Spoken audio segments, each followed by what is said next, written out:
Ok.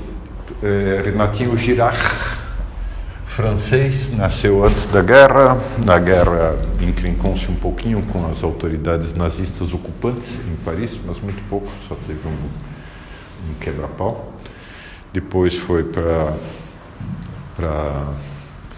os Estados Unidos, radicou-se lá e escreveu lá, embora tenha escrito em francês, né?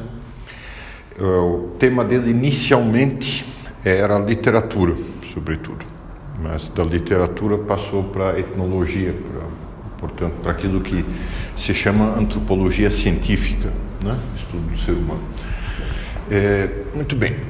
Então, na literatura, ele teve uma intuição central, que é mais ou menos determinante para tudo, que é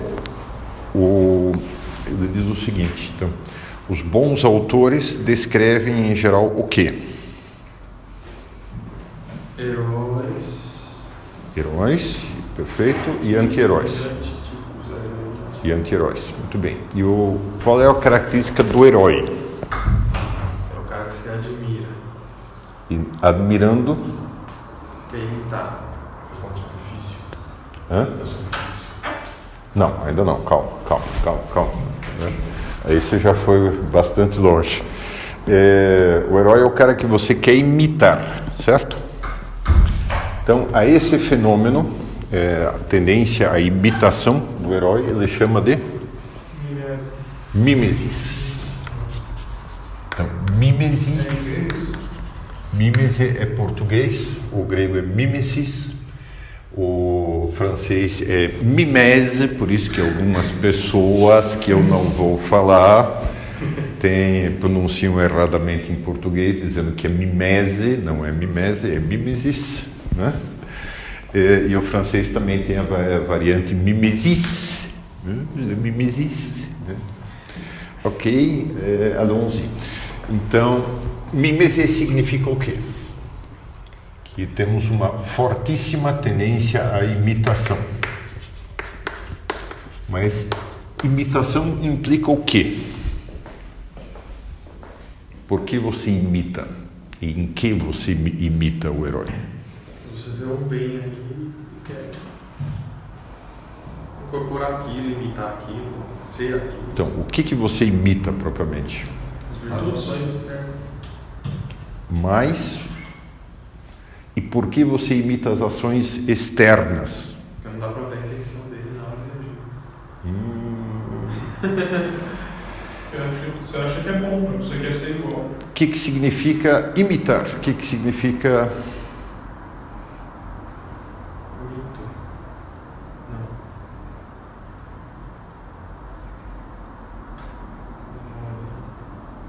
Fazer a mesma coisa que eu quero, certo? Fazer a mesma coisa que eu quero. Basta ver o pessoal que adora imitar o Silvio Santos, mas sobretudo essas coisas como é que chama mesmo? Punk.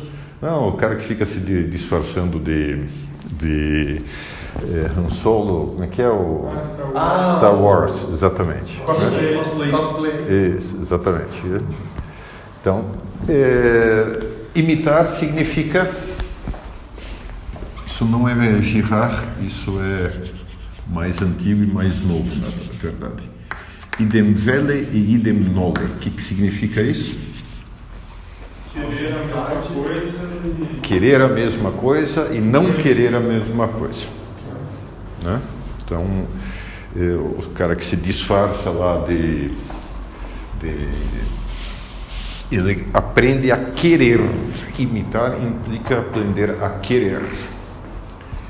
Então, o conflito central na literatura, diz ele, é justamente que as pessoas aprendem, tanto os outros personagens, o herói é herói porque os outros o imitam, e isso é um aprendizado do desejo. Imitação, mimesis, é sobretudo aprender a desejar. E nesse sentido, todo desejo humano é um desejo mimético. Se você não estivesse em sociedade e não não tivesse heróis de nenhum tipo, por exemplo, os pais para a criança, etc., né? Você não aprenderia a querer nada. Até aí, todo desejo é, no fundo, um desejo mimético, um desejo por imitação. Beleza? O que ele fala que é um desejo? Desejo? Desejo é tudo aquilo que você deseja, tudo aquilo que você quer. Mas Qualquer instinto, bem. Hã? Instinto não entraria. O instinto não é algo que você deseja. Você não deseja um instinto. Você? Não, digo, desejar... O instinto te empurra a querer bem, certo? Só que o desejo, nesse sentido, eu acho que ele tem toda a razão, né? Uma criança, ok, tem o desejo de comer. Quer ter um bem que é comida. Mas como é que ela aprende o que é comestível e o que não?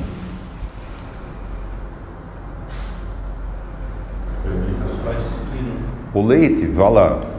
Isso aí tem que ser bastante automático, né? Para ela aprender a viver aprender, quer dizer, ela não precisa aprender propriamente a fazer, né? Isso nasceu sabendo, claro. Agora, a partir daí, como é que ela sabe que a papinha lá é gostosa ou não é? Porque alguém dá pra ela. Porque alguém dá pra ela. Porque alguém dá para ela, e dando para ela, você não vê as mães fazendo, né? Olha aí, né? Aí, Precisa mostrar que é bom. claro, você precisa mostrar que aquilo lá é bom.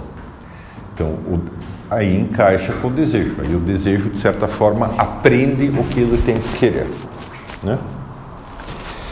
Agora, o que o Girard faz é, portanto, reduzir toda a estrutura instintiva, afetiva, ao desejo imitativo. Tudo o que você quer, essa é a afirmação central, você quer por imitação. E ele não estava imitando ninguém. Hã? Ele não imitou ninguém nisso, ele foi pioneiro. Ele está imitando os autores que ele não se exclui nesse sentido. Certo? Muito bem, então todo desejo é mimético. Sendo mimético, todo desejo é triangular. Ok? Está aqui o herói, o imitando. O herói deseja o bem, ou a bem. A princesa X, o casamento real inglês, né? Princesa Diana, eu já era princesa Diana, mas, né? E aqui está você. E você, olhando para o herói, aprende que Chega lá, pelo caminho. a princesa Diana é desejável. Correto? Claro, isso por sua vez implica que existem outras pessoas que estarão, então todo desejo é triangular. Tudo bem? As outras pessoas farão a mesma coisa, aprenderão através de você, né? E assim por diante. Então isso aqui tende naturalmente a se espalhar. O Jesus era um herói para ele. Claro. Os heróis gregos, a ira de Aquiles, Hércules, todos esses, Jesus Cristo, os profetas, Sócrates, etc. Todos esses têm um certo papel de herói, os grandes personagens da literatura, etc, etc. Mas assim não parece que o mundo vem só melhoraria se as pessoas só procuram o bem e não o mal. Calma! Ih, meu Deus, mas o cara já quer pular 5 etapas à frente. 5 etapas à frente, né? Muito bem. Aí esses aqui, por sua vez, vários e assim por diante, certo? Então, o que acontece? A estrutura triangular do desejo cria uma estrutura social piramidal. Símbolos, Né? Todo mundo aprende numa sociedade a querer algo, porque, certo? Mas, o que acontece quando este desejo, o bem, o objeto de desejo, aquilo que é desejado, é limitado? Só tem uma princesa Diana. E aí? Tem que matar o herói e ir pela hipotenusa. Certo. Então, numa sociedade qualquer, naturalmente, alguns bens são quase limitados, beleza, tudo bem, né? Mas outros são limitados. Então, quando o herói, o modelo, né, tem um bem que muita gente não tem, que começa a haver. Inveja, guerra. Isso, né? Então, o desejo mimético é triangular, o bem é querido e é entendido como o quê?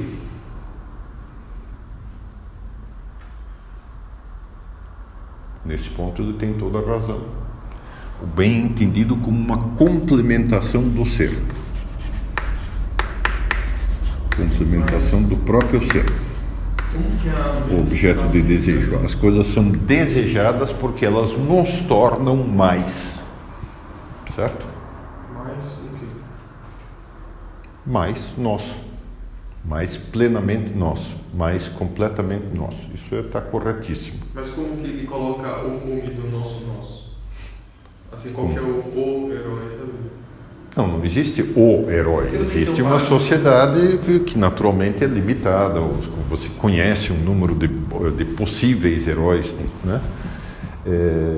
Ou heróis centrais, assim.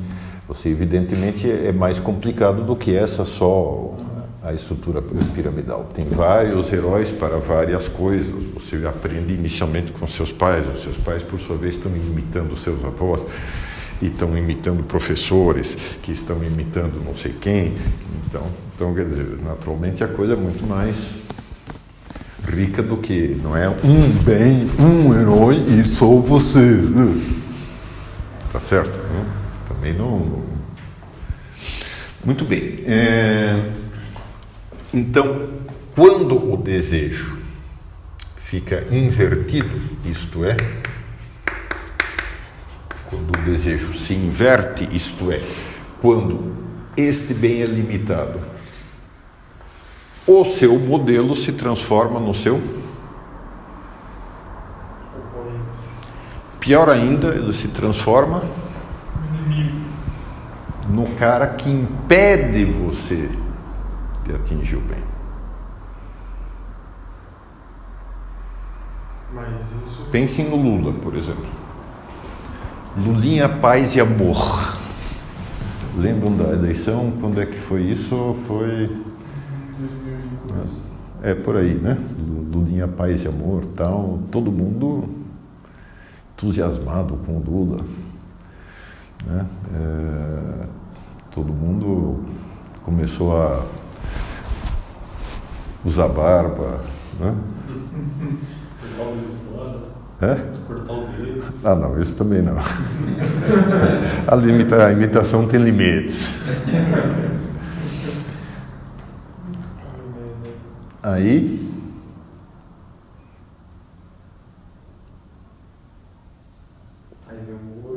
segunda eleição, tal, segundo mandato, aí bota a Dilma.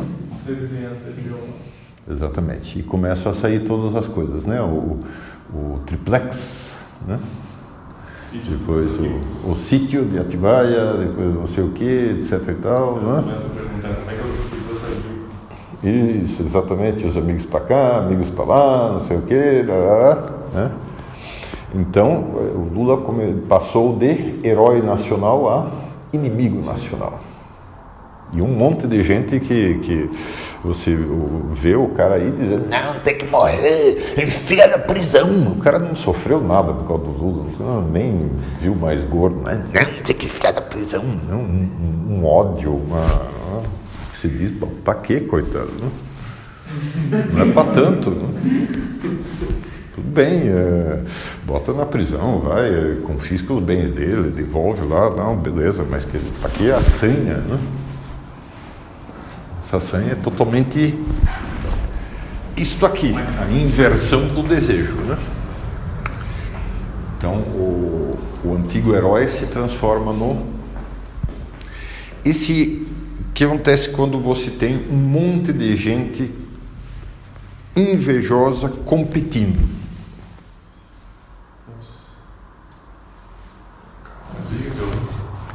O caos, briga, violência, em casos extremos, especialmente em sociedades primitivas e pequenas, né? Que é uma situação de violência total.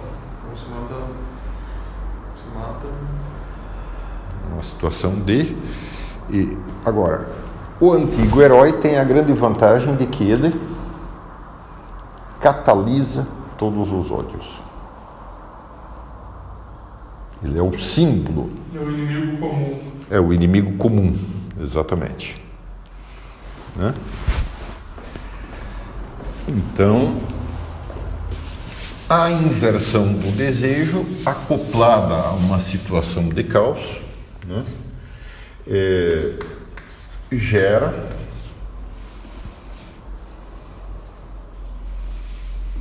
a figura do bode expiatório, o antigo, que é o antigo herói, né? Ou possivelmente o rei da sociedade menor, o chefe, né? The guy. Na medida em que ele é percebido como não perfeito, como imperfeito e como tendo querido as coisas erradas, ele se torna o desgraçado, o canalha, culpado de tudo. E se ele é culpado de tudo, qual é a maneira de você corrigir essa situação? Desculpa. Acaba com uma culpa, né? Exatamente, isso, né?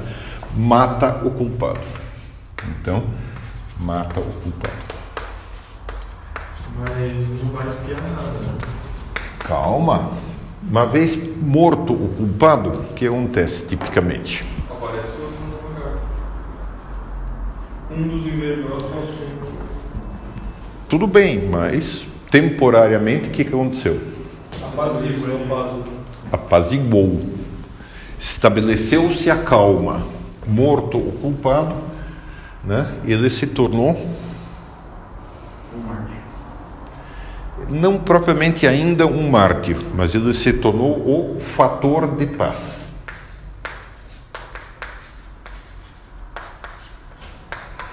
A ausência dele. Sim. Então, após a paz veio a ordem. E veio a ordem, entre outras coisas. O que existe, por exemplo, em qualquer romance? Set, upset, reset. Boa, e aí? Então, Você tem o... uma situação de crise em que o herói normalmente parece não ser herói, certo? Parece que ele está fazendo tudo errado. Parece que ele mesmo criou a situação em que as coisas já não tem mais solução, né? E aí, quando enfim, ou ele mata o verdadeiro culpado, ou ele mesmo sofre, o que acontece?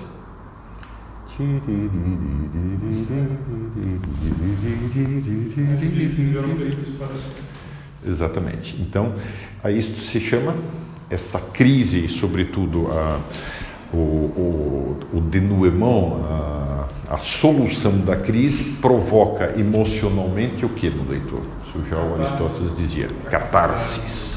Exatamente. Então, a morte do culpado é a catarse. E, de fato, quer dizer, há muitas situações em que se provoca isso, né? Que você vê não só na literatura, mas também historicamente. De repente o pessoal para e diz, bom, o que nós estamos fazendo? Tudo bem? Então,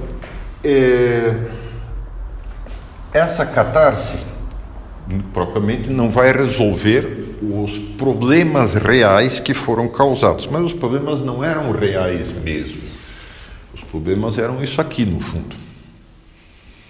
Os problemas eram o querer só e sentir-se menos, sentir-se diminuído, sentir-se reduzido porque o herói tinha e eu não tinha. Porque ele casou com a princesa Diana e eu tenho só essa gorda aqui. Né? O Tom Jobim, acho que falava que no Brasil, foi se fizesse ofensa pessoal. Mais ou menos isso, sim. Né? Então, esta situação, diz ele, produz o quê?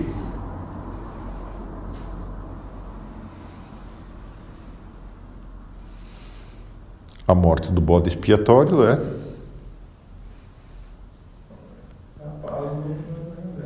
Isso, então, as pessoas entendem isso como os deuses estavam bravos conosco, nós oferecemos o bode expiatório e isto se tornou então um sacrifício, e o sacrifício restaura a paz com os deuses. Então, a morte, pela catarse que provoca, se transforma em sacrifício. Beleza? Até aqui? Muito bom. Então, ele já passou da literatura para a antropologia nessa sequência aqui. Ele vai fazer as principais afirmações dele.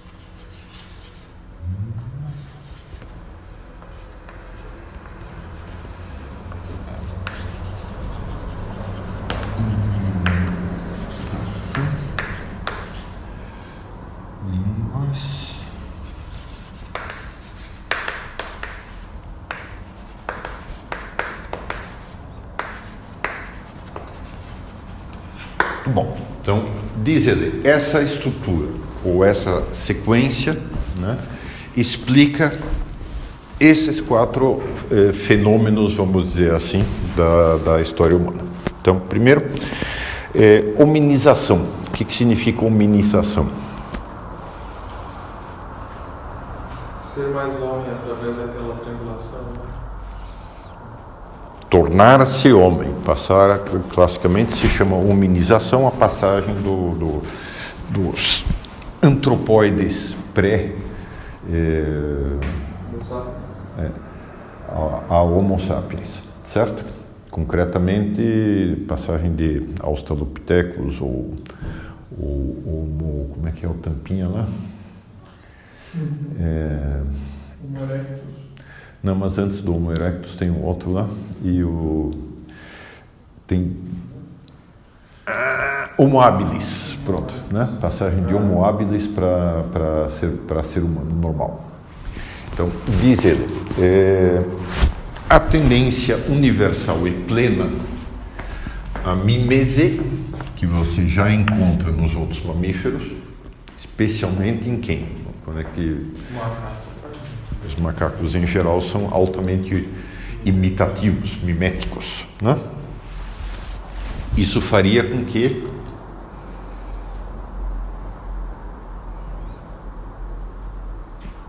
ficasse mais claro que a gente veio deles, né? faria claro muitas coisas. Eu não sei. Minimizaria? Por que eu minimizaria? Porque se sobrevivesse, se evoluiu assim, se manteve na vida assim. Foi Tem. provado já. O quê? O que foi provado? Quem não agia assim, eu não sei se vivia. Agora, quem agia assim, você está vivendo. Então, na dúvida, né? Nós somos o ideal de humanidade, dos indivíduos, então. Cá entre nós, vamos lá. O que vocês sabem da passagem de pré-hominídeos para hominídeos?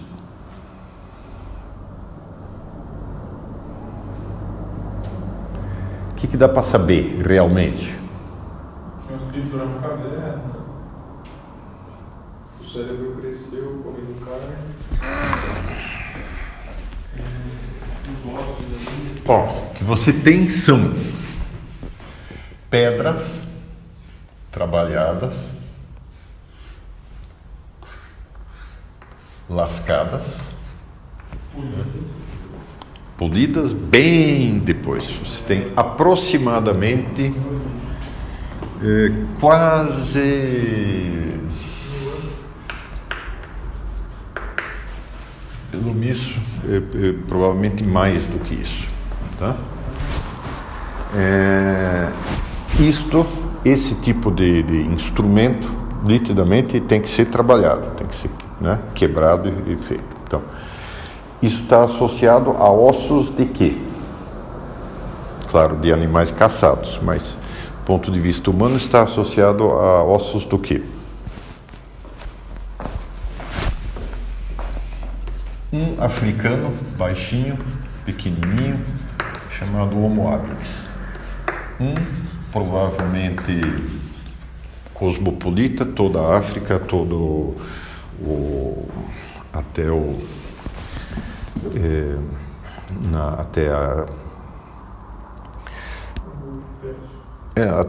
até a China, né? E depois quase toda a Europa, Homo erectus, né? Homo erectus talvez tenha mais 2 ou 3 espécies parecidas, né? Talvez, porque o problema de falar em espécie aqui significa o quê? Como se fossem animais diferentes. Sim, só que como é que você caracteriza uma espécie? Pelas semelhanças entre os seus. Tá. E em paleontologia, como é que você caracteriza uma espécie? Os descendentes. Cara, sabe o que você acha? Um dente aqui. Você vai no outro, tem uma partezinha A ponta do mindinho.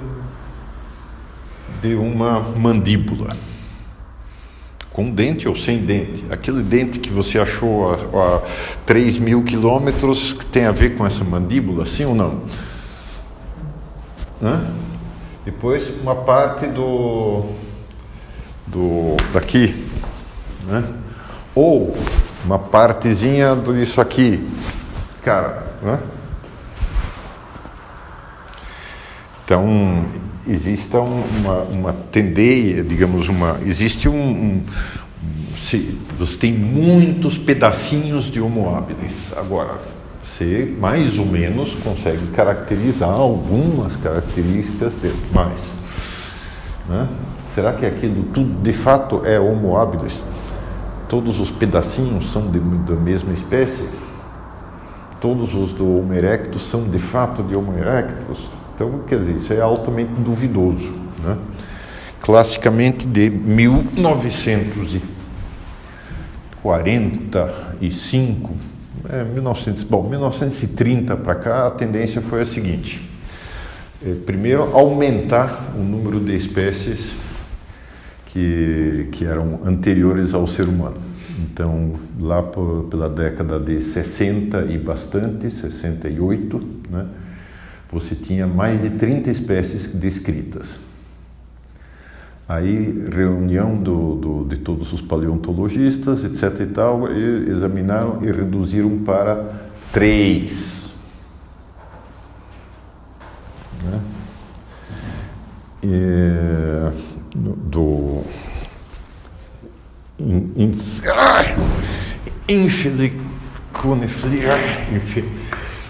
este, né? Homo erectus, depois Neandertal,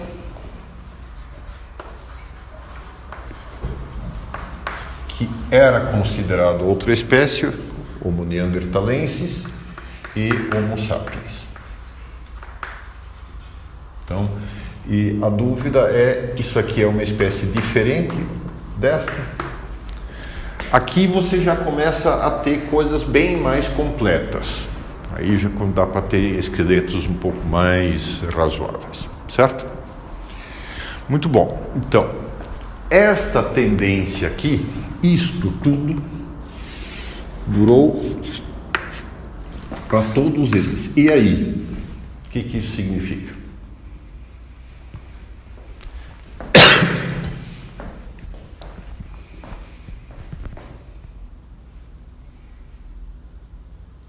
Espécies completamente diferentes usavam o mesmo tipo de instrumento. Então, o que você vai dizer que é o ser humano? Produto final de uma... Do quê? Como é que você faz para... tem alguma coisa a ver...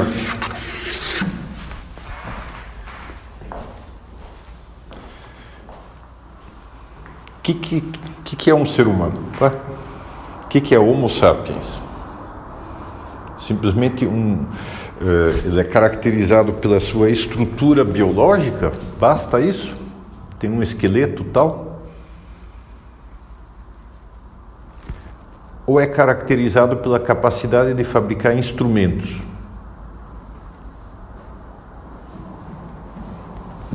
Então, tudo isso aqui eram seres humanos. Todos.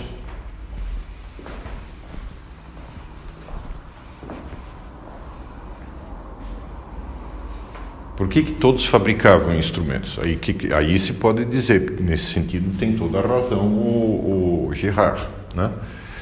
Por que todos fazem o mesmo tipo de instrumento, de pedra? Não conseguem pensar. Será? Você precisa pensar para fabricar instrumento? Hã? Já deu certo, já está provado. Tradução? Para a vossa informação, né, de lá para cá se acharam um passarinho que fabrica instrumentos. João de Barro. Não, que fabrica instrumentos. Pega, estraga um pouco, tira, arranca espinho de cacto para poder ficar lá procurando Então ele fabrica um instrumento. Elefante fabrica instrumento. Chimpanzé fabrica instrumento. E aí? O castor. Mas ele sabe para que ele serve, ele sabe por que ele está fabricando o instrumento. Ele faz uma série de abstrações ali. Será? Precisa mesmo? Precisar não precisa. Ué, Deve ter indícios lá, porque tem diferentes regiões. eu acho que precisa, porque ele não sabe. Então o passarinho pensa. Não, O passarinho não, sabe o que está fazendo, então mas quando ele arranca o espinho, ele está... O passarinho consegue, ele sempre vai fazer o instrumento. Se não tiver alguém. O passarinho, ele... E esses aí sempre fizeram esse instrumento aí. Não, eles aprenderam, Aperfeiçoado. né? Aperfeiçoaram? O aperfeiçoamento vem aqui só. Isso aqui tem mais ou menos 150 mil anos, talvez, né? Então, daqui, depois de mais 100 anos, depois de há 50 mil anos atrás, aí sim é que começaram a aparecer os instrumentos de pedra polida. Mas o que eu digo é que houve um momento em que o homem, para ser homem, ele não precisava fazer esse instrumento. Vamos dizer, sei lá, ele pode não fazer o instrumento. O passarinho, Se ele vê o cactus lá, ele está fadado a fazer o instrumento dele lá, e é a natureza dele. Mas ele pensa ou não? O teu problema inicial foi, não, o cara tem que pensar, tal, não sei o quê. Agora você pulou para a liberdade. É verdade. Então, qual deles? Mas uma coisa está envolvida. Porque o negócio é que ele passou, ele passou a fazer o instrumento, né? Acho que não é natural, assim, não é natural. O passarinho também passou a fazer o instrumento em determinado momento. Algumas manadas de elefantes sabem arrancar plantas, a melhor planta para coçar as costas. Ele fabrica, ele limpa né? Mas desde que ele nasceu, ele sabe... Não, ele vê os outros fazendo, ele aprende a fazer junto com os outros. Se não me engano, tem uma resposta do Bataille, que ele viu o início de uma humanidade assim, né, dessa diferença... De quem? Diferença do ser humano com algumas habilidades do resto da natureza no jogo. Porque não é só fazer aquilo para cumprir uma tarefa. E como é que você estabelece se esse pessoal jogava ou não? Se a coisa não é puramente de trabalho. Utilitário. Então, por exemplo, porque aqui você pinta uma parede, se aquilo não é um trabalho concreto de você ficar comer, digo, você pinta por decoração, por exemplo. Aquilo não é algo tão, obviamente. Tudo bem. Uma coisa mais ou menos aqui também aparecem as pinturas em caverna, né? E aí?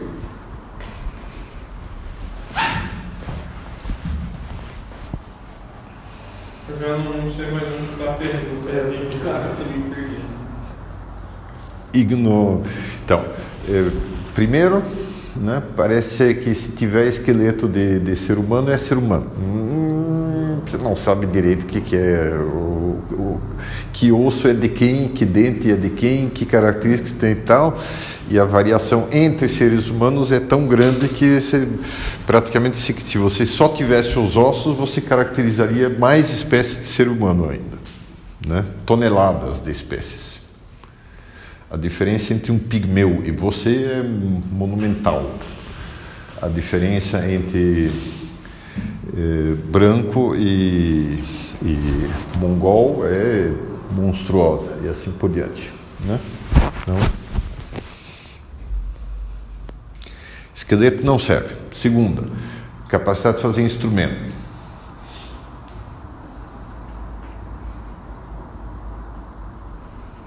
Se fazer instrumento fosse só uma questão de racionalidade, que, como você dizia, então o elefante é racional e o passarinho lá é racional também. E aí? Capacidade de domínio distinto. Capacidade de domínio distinto. E como é que se sabe que algum desses tem capacidade de dominar o instinto? De modo simplesmente arqueológico, não precisa saber. Certo?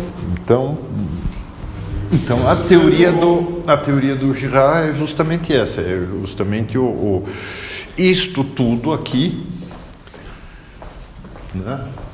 Esses instrumentos se aprendeu a fazer e se espalharam por meio da mimesis, por meio do desejo mimético, certo?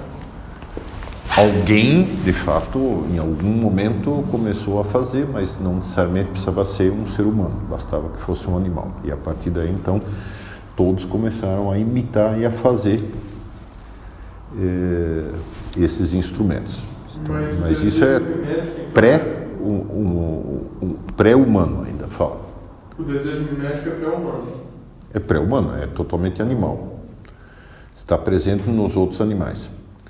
O que ele diz? O desejo mimético forçou a humanização. Na medida em que um monte de gente começou a fazer instrumentos de pedra, começou a ser possível fazer casa, caçar mais. Certo? E mudar. De fato, há variações e há escolas de fabricação de pedras lascadas, exatamente, né? Escolas de fabricação. Depois, que mais? Se você sabe fazer isso, você começa a ter... Você é capaz também de fazer mais coisa, né? Então, aparecem agulhas, aparece o uso de pele, aparece... Né? O que mais? Sobra mais tempo. Então, você começa a ter tecnologia. Tecnologia, por sua vez, uma vez que uma determinada tecnologia é imitada, também pode se dividir em várias escolas tecnológicas. Várias escolas tecnológicas vão ter possibilidade de intervir umas nas outras, certo? Então, com isso, o que aconteceria? Um aperfeiçoamento das técnicas. Haveria um aperfeiçoamento e uma diversificação das técnicas. Portanto, você começaria a ter aquilo que se chama cultura. E a cultura também continua a ser transmitida por imitação, por mimesis. Então, chega um momento em que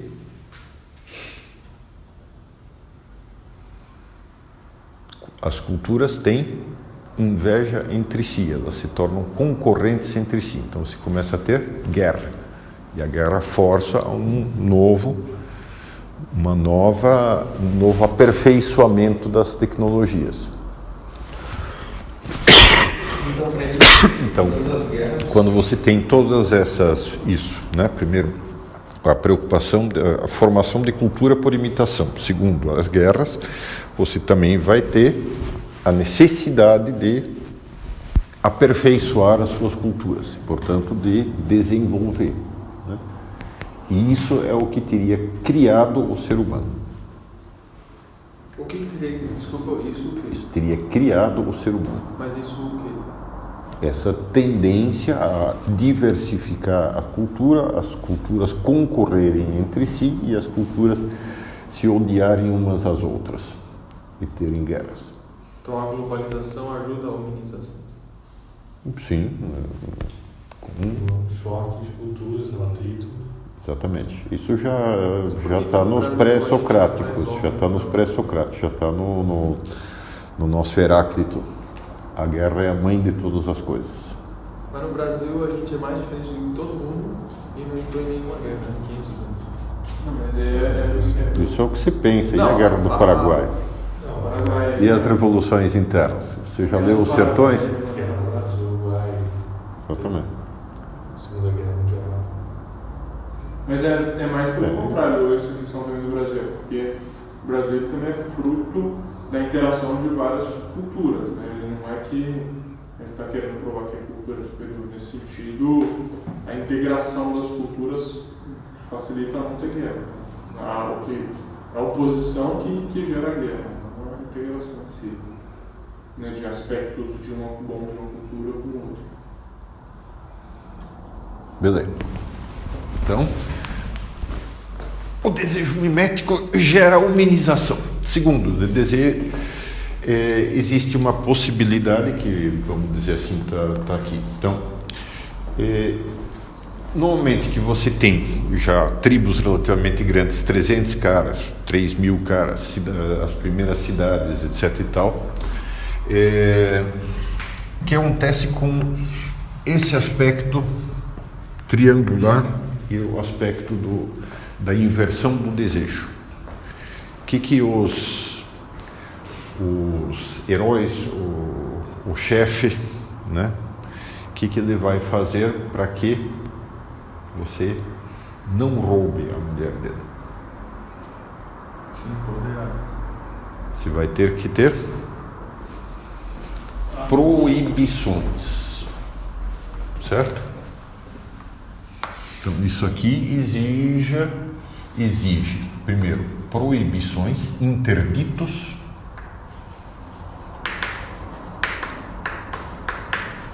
e você também vai ter a outra coisa que nós vimos, você vai ter sacrifício. O que acontece no sacrifício?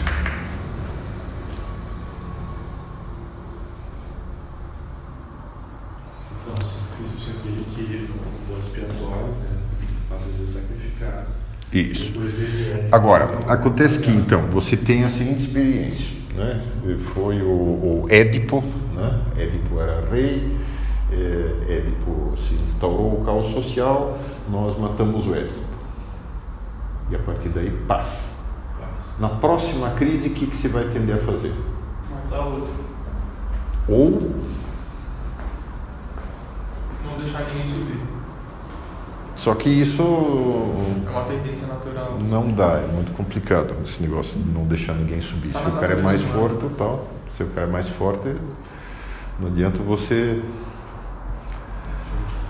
um ritual, certo?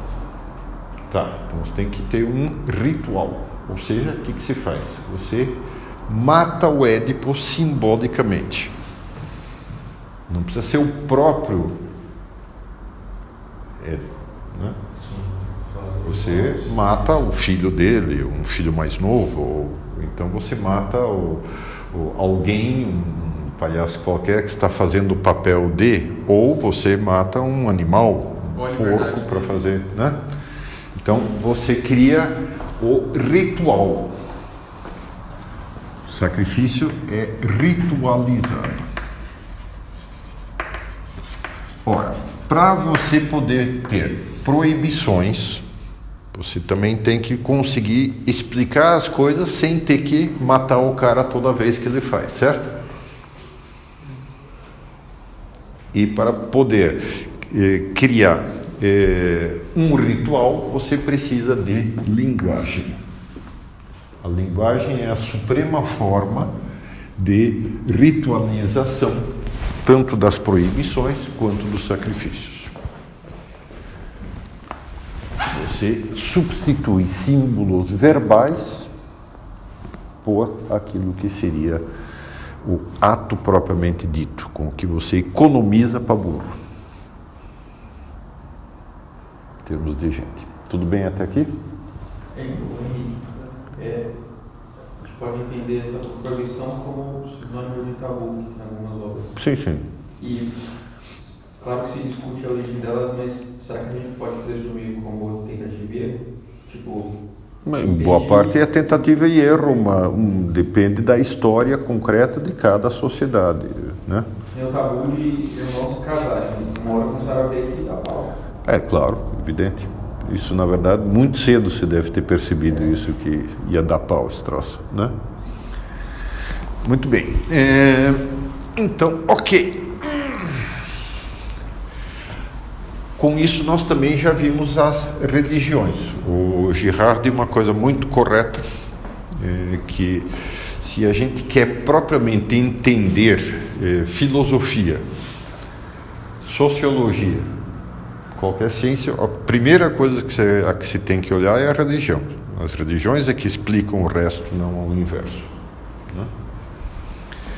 E no cristianismo, o que o cristianismo tem de absolutamente especial e diferente com relação a isso aqui?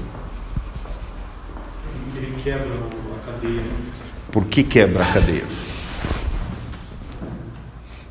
Porque o culpado não ficou morto. Cristo não é objeto, não é um herói num primeiro momento, na medida em que se torna muito conhecido, não se torna um anti-herói, isto é, odiado pelas multidões.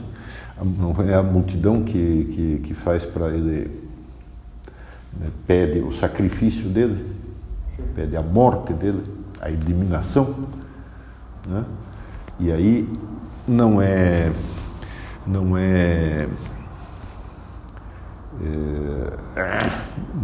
vai para a cruz, não morre, é enterrado e aí paz.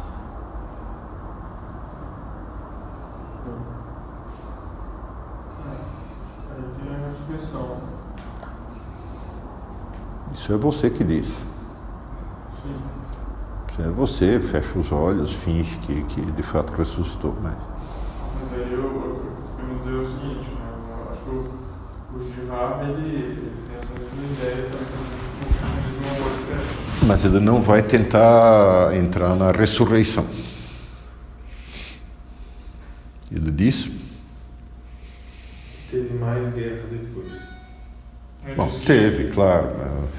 Né? Mas o que o cristianismo tem de especial, de diferente? Você renova o sacrifício da mesma vítima.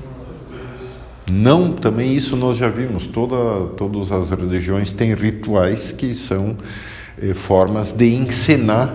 Uma coisa ele tira o pecado, né? Ele tira a violência. Que foi o próprio Deus, então. Mas daí, como é que você... O que tem? O outro também tem a ver com isso aqui que se diz. Como é que é? Os outros eram tudo parciais. E Exatamente. esse não veio para brincadeira. Assim. Mas isso também vale para todos os pagões. Claro que sim. Não, porque sempre depois tem guerra, de novo, vai ter outro culpado que morre. Exatamente, mas esse outro culpado, no fundo, ele é, uma vez que ele instaurou a morte dele, instaurou a paz, ele é divinizado. Osíris no Egito, etc. Mitos assim, tem aos montes para apoiar a tese do Girard desse ponto de vista. Então, o que é diferente no cristianismo?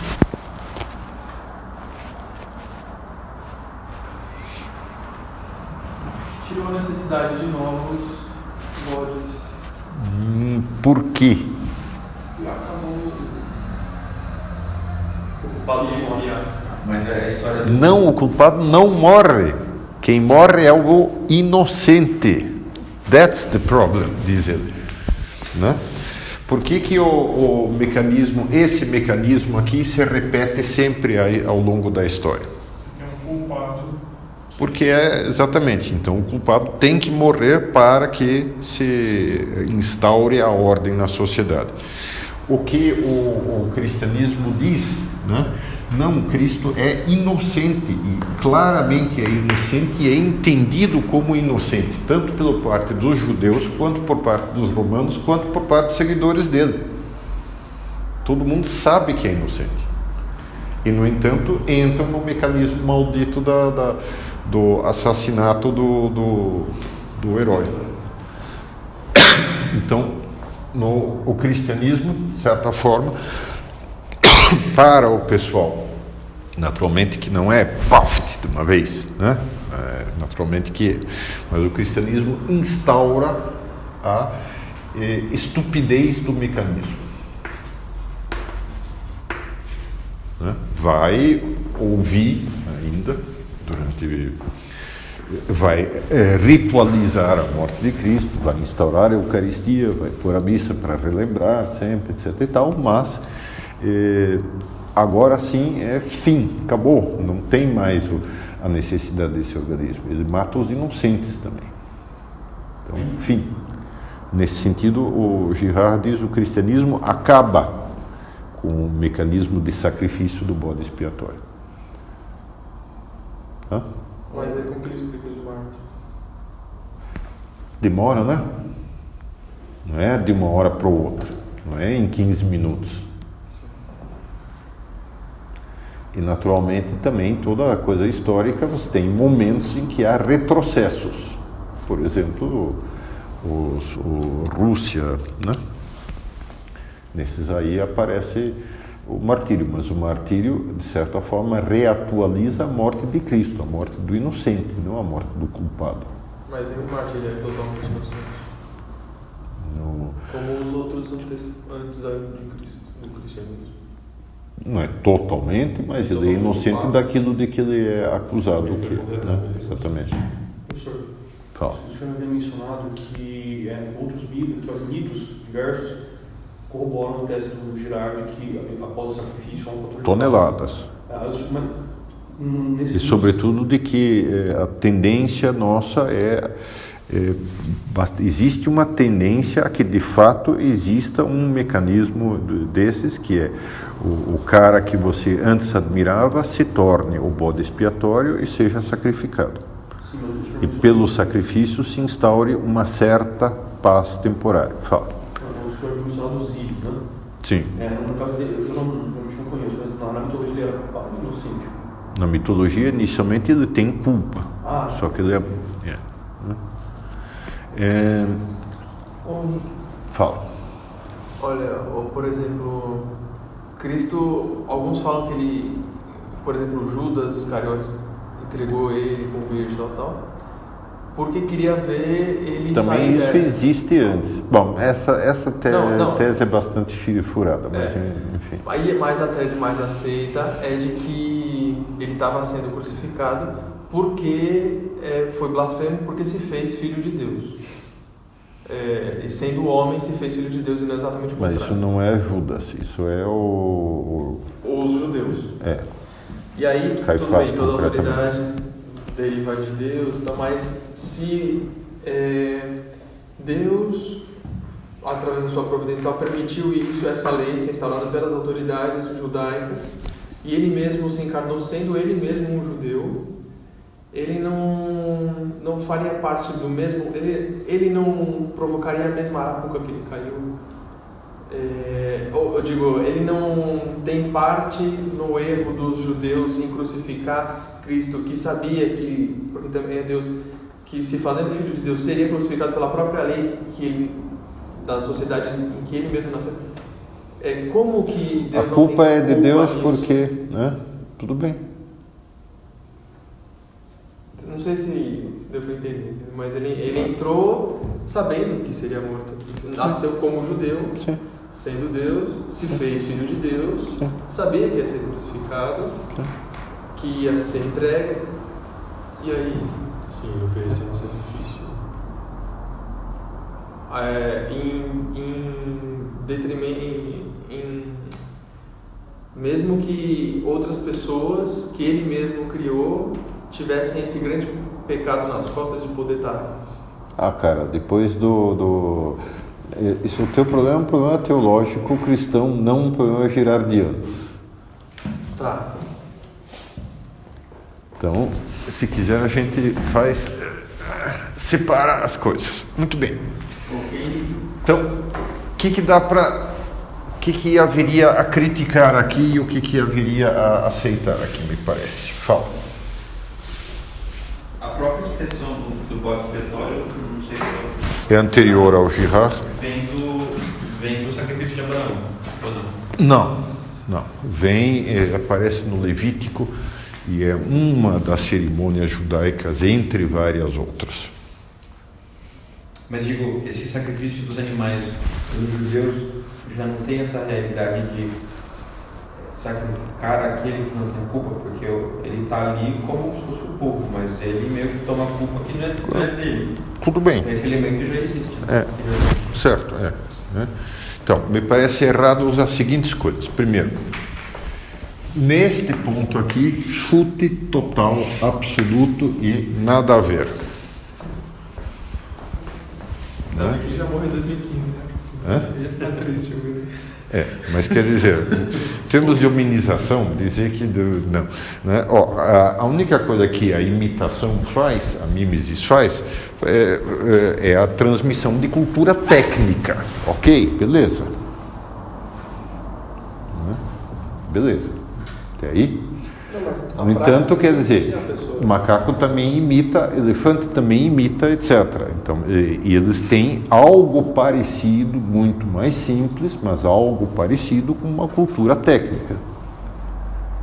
Agora, isso não tem lhufas a ver com arte, lhufas a ver porque nem arte, nem cultura, nem religião facilmente se transmitem por imitação. Muito pelo contrário, são bastante refratários à imitação. Transmitem-se, talvez por imitação, dentro de uma determinada aquilo que a gente chama de culturas ou civilizações, ou, né? Dentro disso, sim, mas entre elas, não. Então, não é tão fácil assim explicar a humanização simplesmente pelo processo de imitação e pelo processo de desejo mimético e de tal. Que isso existe, me parece que está muito bem caracterizado, mas dizer que isso explica a humanização é que me parece totalmente bichado. Qualquer pessoa sabe perfeitamente que o que caracteriza o ser humano? A racionalidade. E a racionalidade, como é que você encontra? Capacidade de abstração. Só que isso significa o quê? Você precisa reconhecer a outra pessoa como ser humano. E precisa reconhecê-la como alguém diferente, né? Sabe quando é que dá para se ter certeza que esse pessoal, algum desses aí se tornou um ser humano? Quando começa a enterrar os mortos, que são só esses dois. Só esses dois enterram os seus mortos. Erectus não enterra. Mas por que não tentaram enterrar? E mais até do que só enterrar. Enterrava e às vezes comia, que também é um sinal de que tem alguma coisa diferente. Tinha ou seja, assava primeiro antes de comer, para tirar a carne, para a carne poder sair facilmente e tal. Né?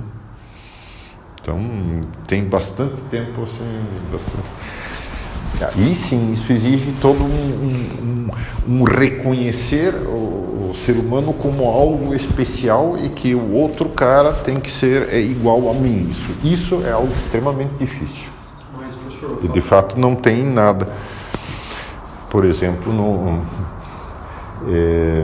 chimpanzé é incapaz de fazer isso, por exemplo. se ele se vê no espelho, fica doido. Não, ele pode se acostumar a ver a própria imagem no espelho, mas ele não consegue chegar e dizer, não, isso aqui... Né? Sou eu. Mas um pouquinho, sim, né? Então, os meus pais tinham um burro. Durante uma época, eles trabalharam muitos anos morando lá no Nordeste, né? Numa colônia. Era um suíço maluco, marxista, que tinha cansado de esperar pela Revolução. Então ele começou a dizer, não, vou fazer da minha parte a Revolução. Então ele comprava latifúndio, dividia em lotes, punha infraestrutura, estrada, água, etc. E depois fazia o pessoal que não tinha dinheiro, os pobres, comprarem terra lá e irem pagando com a produção. Então, aí eles tinham um burro que andava pela casa, tranquilo, solto, né? Totalmente assim. Né? Aí um dia estava um armário desses assim de roupa aberto e tinha um espelho assim, né? Aí o burro chegou lá. Você viu isso, Henrique? Eu não, mas eles. Eu estava na mente de Deus nesse momento. O burro fez assim, olhou, então enfiou o focinho, né? Completamente intrigado. Aí ele foi de lado e olhou atrás da porta. Não, ele era esperto, normal. Você vê um negócio que parece um burro, deve ser outro bicho, outra coisa. Não, né? Como dizer eu? Não, peraí. Né? Ele nem é capaz de dizer eu. Então, talvez o sintoma mais básico de racionalidade seja a capacidade de dizer eu. Só que para você dizer eu, se você diz eu, você tem que dizer você, etc. E tal, né? Então, Mimesis explica cultura material, quantitativa, não explica lhufas da capacidade de dizer eu, certo? Então, aqui eu acho que ele pisou na bola. Mas, Henrique, a praxis, como a gente se exercita, o que a gente faz não influencia no que a gente é também qualitativamente? Por exemplo, Sim. você come muito... Claro que sim. Não estou dizendo que não tenha nada a ver, eu só estou dizendo, mimesis não é capaz de explicar hominização. Agora, que fornece base, que ajuda, que faz instrumento legal, etc e tal, beleza, sem problema nenhum, tal. Só não diga que é a causa dele. Tem a ver, beleza, sem problema. Mesma coisa, língua. Né? Língua precisa previamente de racionalidade. Agora, que essas coisas aqui existem e tem a ver com a língua, sim. Né? Agora, chimpanzé tem tanta mimesis quanto nós, desenvolve algum grau de cultura material, mas não tem língua, por que não? Tem guerras entre si, as tribos de chimpanzés, mas, exatamente, não conseguem formar língua. Tem um barulho assim e tal, os barulhos são comunicação, etc e tal, né? Mas não é língua, totalmente diferente de língua. Então, nesse sentido, também me parece que está bichado. Que isso tem a ver com as religiões? Sim, senhor. Embora, me parece, que é só 50% das religiões. Nesse ponto, eu acho que ele acertou. E tem também um certo problema, me parece, de exagerar. Então, sim, senhor, o bode expiatório é fundamental. Sim, senhor, os mitos, num certo sentido, prefiguram a morte de Cristo. Sim, a morte de Cristo tem esse aspecto de inverter o significado dos mitos. E, portanto, de torná-los superados e, né, nesse ponto, totalmente de acordo. Mas isso não é também a primeira razão central para a religião. Quer dizer, racionalidade implica que, antes de mais nada, eu reconheço alguém que é maior do que eu. Se eu sou capaz de dizer eu sou capaz de dizer você com relação a Deus. Existem povos que funcionam assim. Isto é, não tem proibições, não tem ritos, mas falam com Deus, tem veneração e culto a Deus. Em concreto, por exemplo, um que o Darwin achava que não era o único povo primitivo ateu que ele pensava, que são os fueguinos, os índios da Terra do Fogo. Aqui, né? Está totalmente errado. Isso foi depois teve etnólogo que foi morar com eles e disse: sim, senhor, esses caras têm religião, só que é uma religião extremamente simples, reconhecem a Deus. Deus é Pai, Deus é Criador, Pai, Criador e é remunerador. Se você agiu bem, você vai para o céu. Se você agiu mal, vai se ferrar. Essas são as três. Mas não tem rito, não tem nada externo. Aqui não é função do Aqui, Terra do Fogo. Terra do Fogo.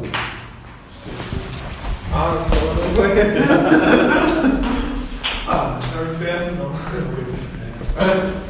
América do Sul. Pronto. Isso.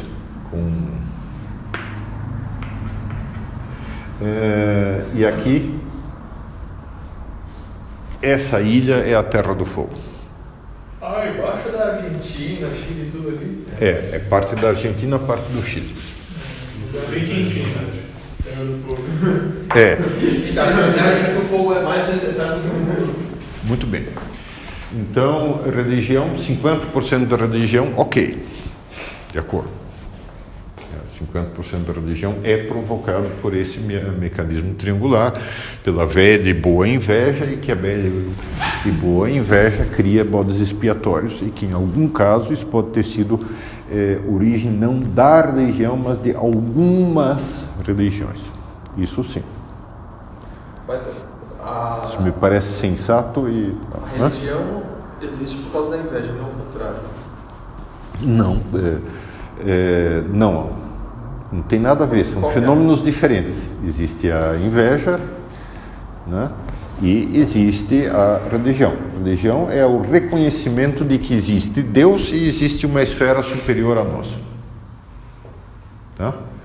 E que todos os aspectos da nossa personalidade, entre eles a inveja, o ódio, a matança, o sexo, tudo isso tem, portanto, também uma dimensão sobrenatural, não só a dimensão prática. Nesse sentido, por exemplo, quando ele diz que se só entende filosofia e tal a partir do ponto de vista da religião, tem absoluta razão. Nesse ponto eu assino embaixo e digo que... Né? Nisso ele conversa muito com o Christopher Dawson Sim, também. sim. Né? Não, o cara é muito bom. O que me parece eu acho que ele tem duas coisas. O primeiro que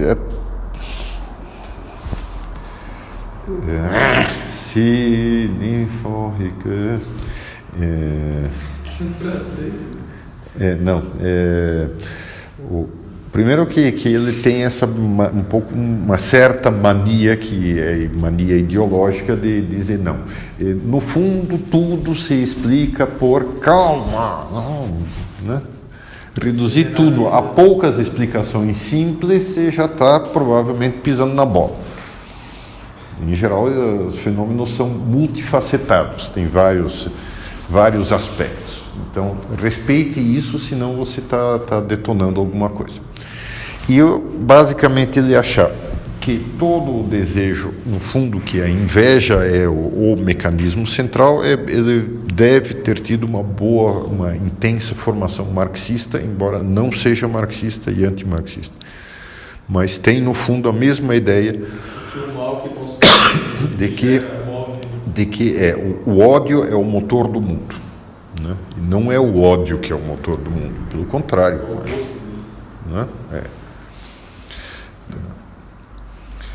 O ódio só é motor parcial do mundo porque ele se apoia no seu contrário, que é o amor, que é o motor do mundo. Então, a inversão do amor também move o mundo, claro. Muito bem. Se a gente dá uma folhada em qualquer livro da história do mundo, não sei se fica muito evidente essa ideia de que o amor move o mundo. É claro que não fica evidente. Para isso ele naturalmente faz análise da Bíblia também e pega todas as histórias veterotestamentárias que vão nessa linha, né? Caim e Abel,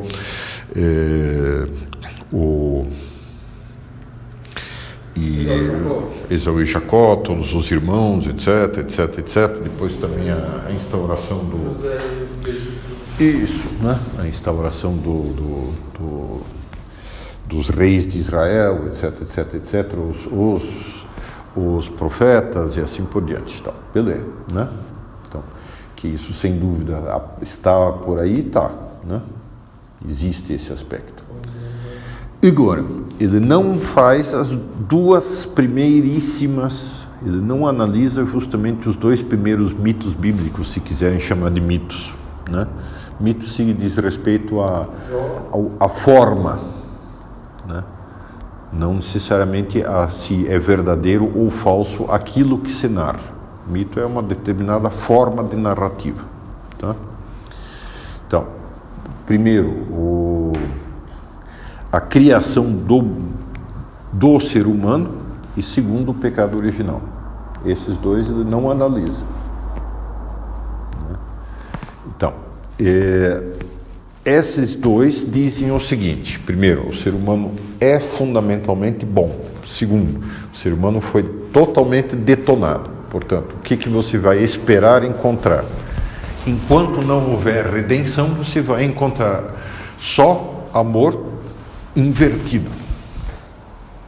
Sim, vai encontrar o ódio como motor do mundo, mas isso vale até a redenção. E vale como consequência do pecado original, não como... Né? A história vai mostrar isso, sim, enquanto é história do ser humano decaído. O amor foi multiplicado por menos um, assim. Então, Exatamente.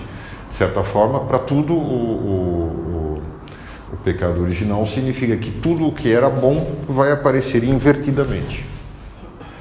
Amor conjugal, em vez de ser uma preocupação com outra pessoa, é preocupação com...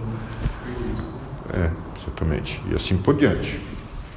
então, de fato, leitura do mundo que a gente pode fazer é aquela velha história de também não tapete, pelo contrário. É claro, você vai encontrar vai olhar a história do ponto de vista sem a perspectiva sobrenatural do cristianismo, ele vai parecer exatamente aquilo que aparece no Marx, aquilo que aparece no Nietzsche, aquilo que aparece no Schopenhauer, aquilo que aparece em todos esses caras. Tem toda a razão. Se não houve redenção, eles têm toda a razão. Beleza? Muito bom. Então é a isso. ideia de que eu falei de que Deus poderia parecer não inocente, nascendo na mesma... Você está dizendo o seguinte, então, claro, o culpado da redenção é Deus Pai, o culpado de Deus Filho ter... externalizar isso, claro. Só, claro, o Cristo para se encarnar e morrer na cruz, etc e tal, a culpado é Deus Pai que o fez descer, sabendo ele que iria contra a lei do Antigo Testamento, certo? Sim, tá.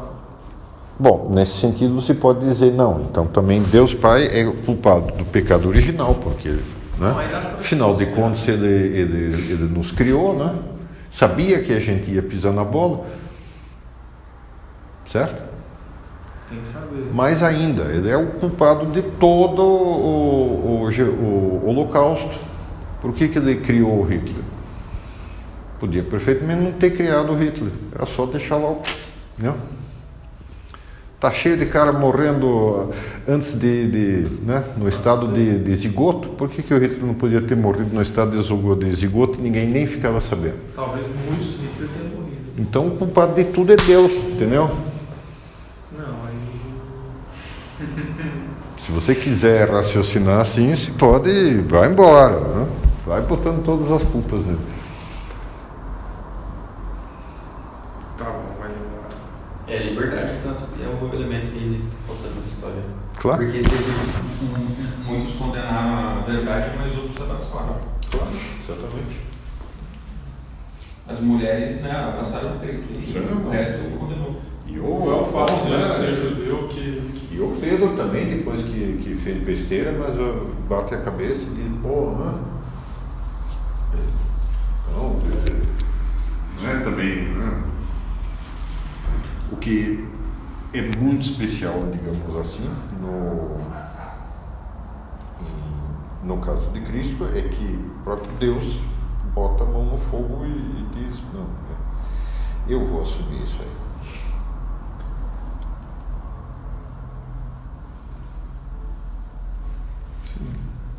Eu vou morrer por vocês. No fundo aqui eu acho que eu não entendi o bem da liberdade. Né? É claro. O bem da liberdade é muito grande. Não só você, toda a modernidade não entendeu o bem da liberdade. Não quis entender. Que ele prefere um ato mal livre do que um ato, bom, sei lá mais, um ato sem liberdade. Claro. Para nós. Ele podia ter criado você com inteligência de ostra, de molusco e incapaz de liberdade. Perfeito. Mas arriscou. Mas é claro, é o risco da liberdade. Uma figura boa.